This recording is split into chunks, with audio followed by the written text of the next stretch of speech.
you've got a brilliant basketball savant as well in LeBron James. How much, if any, input at all did he attempt to give, or did he just stay out of everything? No, he gave us some suggestions, and then he said, hey, it's your decision. Listen, I'm not an excuse maker, but we were playing some excellent basketball when we beat Golden State on Christmas Day. We were fourth, 2 games out of having the best record in the West. And then I'm not going to use this as an excuse, but major injuries just derailed. One thing real quick about Zubac, he did play a little bit more a game with the Clippers. His rebounding went up a little. His scoring stayed the same on average. Yeah, compared to the Lakers. Enough time on That's what I'm Zubac. saying. Can we talk about LeBron for a second? Yes. And can I get 2 questions in here, guys? Yes. First, I want to go, what do you make of these rumors that the Lakers could potentially trade LeBron James? That's not going to happen. Okay. Thank you for answering that. That's not going to happen. Listen, man, Molly, thank you for bringing it up. This guy is special. He has helped our young players so much. He's made Kyle Kuzma better, Brandon Ingram better. The way he approaches the game and practices, every player now is like, wow, I got to get better. Yep. And I'll tell you who he really took aside, Lonzo Ball. And so Game recognized game. there you go. There you go, right there. And Max, he has been a great influence on Lonzo. When that thing went down with his agent, or the guy that was running their business, I should say, first call, LeBron James sat down with Lonzo. So it's more than just on the court, Molly. It's also how to be a professional. Yep.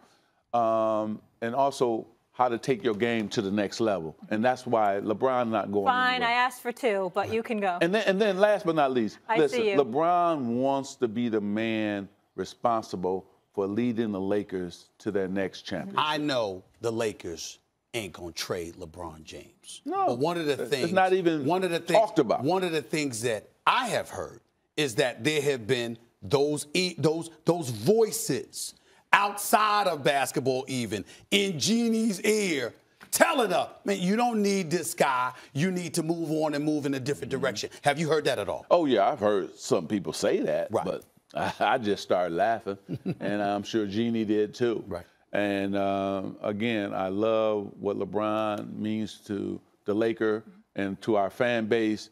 And I think that, again, he's going to be the #1 recruiter this summer.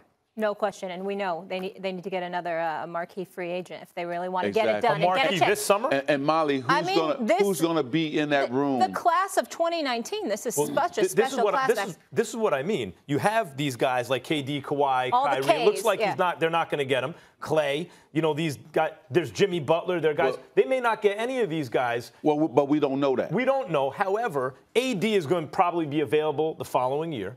Is there any chance that the Lakers put in place? There's a Mirotic out there. There's a Brook Lopez out there, a Danny Green, a good veteran player that's not going to break the bank. Yes. Is there? Who would that be? I'm sure there's a plan A, and then there's a plan B, right? So you go after the superstars, and then if that doesn't happen, then you pivot, you know. And so look at all those guys. Yeah. That ain't the question I want to answer from Magic Johnson. Here's the question. Okay. If you had your pick of the litter, are those free agents available? Who do you want with LeBron James in LA? Who would you have targeted? #1, all out. I'm going for it this summer to bring him to Tinseltown with LeBron. Who would that be? Well, there's speculation that KD is going somewhere else, New York. You don't work for the Lakers no more? You don't work for the Lakers? No, You ain't going to get fined? There's speculation that he's going to New York or coming here. I am in New York. I love Kevin, or he probably might stay at Golden State. I would say Kawhi and Kyrie are the 2 guys.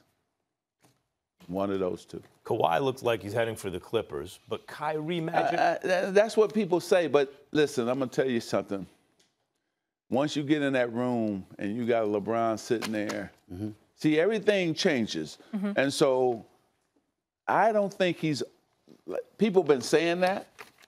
But I think that he's going to look and go to the place that he has the best chance to win a championship. Yeah, you think, but you also still will recruit for the Lakers, won't you? listen, man. If they call me, I'm a Laker, man. If they call me, you saw that video. I'm going. And we already know they're gonna call you because we saw you at the dinner with Dean. I'm just saying. Magic, I want to leave on a hot note. All I know, real quick, Molly, all I know is the Lakers couldn't give away their money for years. Magic showed up, and now LeBron James is in the purple and gold. And as a Lakers fan, thanks for that. I appreciate it. All right, this is First Take, and so I want to leave on a hot note with a hot take. Okay. LeBron winning a chip with the Lakers? It's going to happen. Okay. It's going to happen. You know, and so just like me going back to my business and doing what I'm doing, LeBron's going to win that chip. He's going to be in that room recruiting. Lakers got to decide. It's got to be Jeannie, LeBron, and Rob, and probably Frank. That's it. All right. It will not happen unless the Lakers listen to what Magic Johnson said.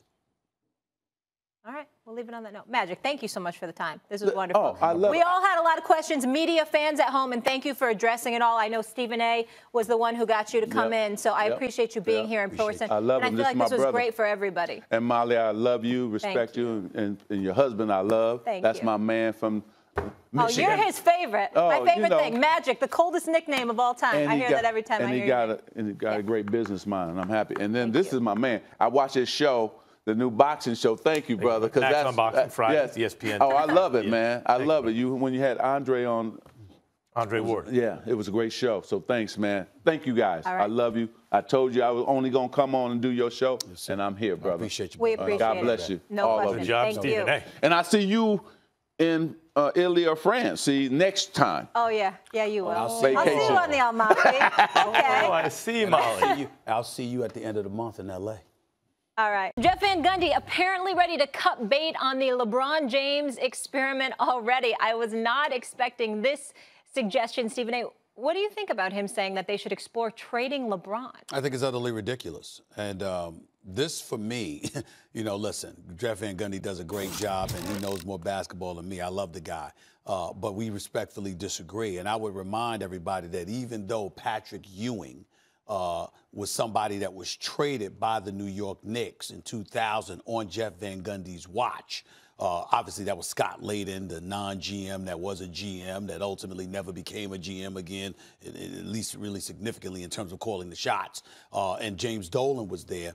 The reality is that for years and years and years, as Ewing was fading, Max, you'll remember this, one of his staunch supporters was Jeff Van Gundy. You see what I'm saying? And the reason why I bring that up is because when you think about Patrick Ewing and how he was dissipating to some degree because of those knees and what have you, that's not what we're witnessing with LeBron James, who's averaging 27 a night. That when healthy, this dude is still, considered the best in the game overall. And so when you look at that, plus his box office appeal, plus the business perspective that the Lakers have to entertain and what he generates for that franchise, I don't think it makes any sense to do that. Now, having said all of that, I'll give Jeff Van Gundy credit because he did bring up the point. If you have an opportunity to get a Kawhi Leonard, a Kevin Durant, et cetera, why wouldn't you do that? Because the belief is if LeBron were to go elsewhere, other people will be willing to come to the Lakers. My problem is if I'm the Lakers, in the years of Dr. Buss, I'm good with that. If Dr. Buss was the owner for the Los Angeles Lakers and Jeff Van Gundy made such a claim,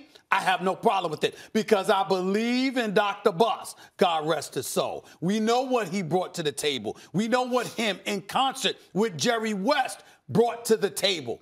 Magic Johnson, this is his first time doing this. Rob Pelinka, as I've stated on several occasions, listen, I have no problem against Rob Pelinka, Max Kellerman. He's never done anything to me.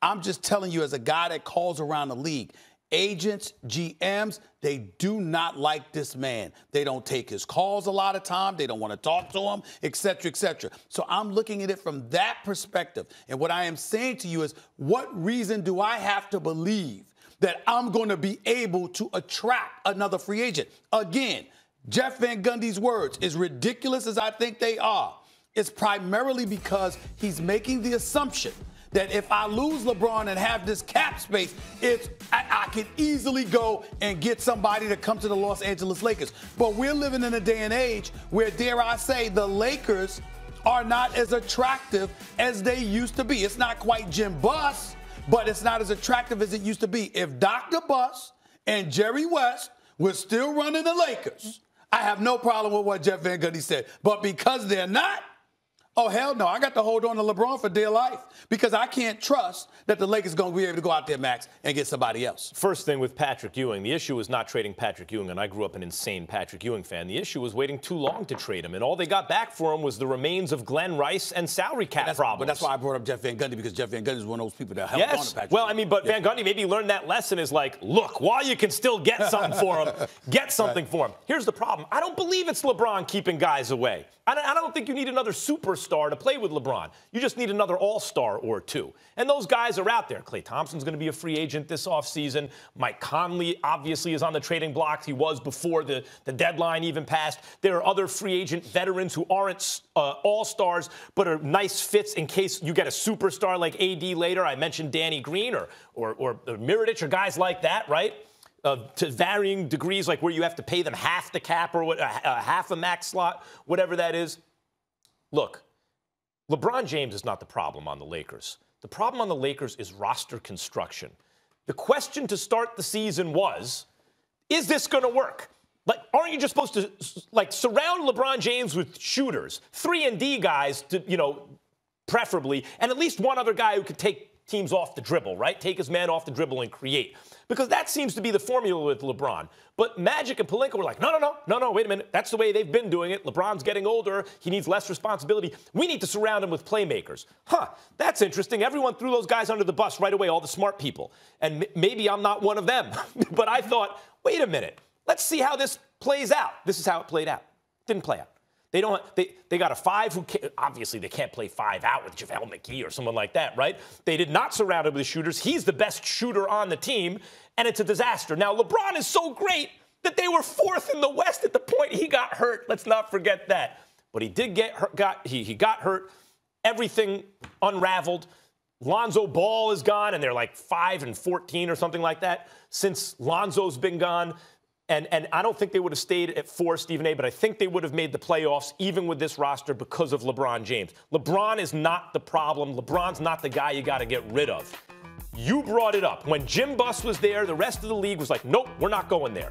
They couldn't get players to take their money. Luol Deng and Timofey Mozgov got 4-year deals out of the team because the Lakers could not even spend their money. No one would take it. Then Magic comes in. Now you know who took the money? LeBron. LeBron felt comfortable enough. But what Magic and Pelinka have shown so far since LeBron is making the rest of the league say, I don't know if we're in good hands. I don't know if I want to go there. These guys don't look like they know what they're doing. They have to correct that like yesterday.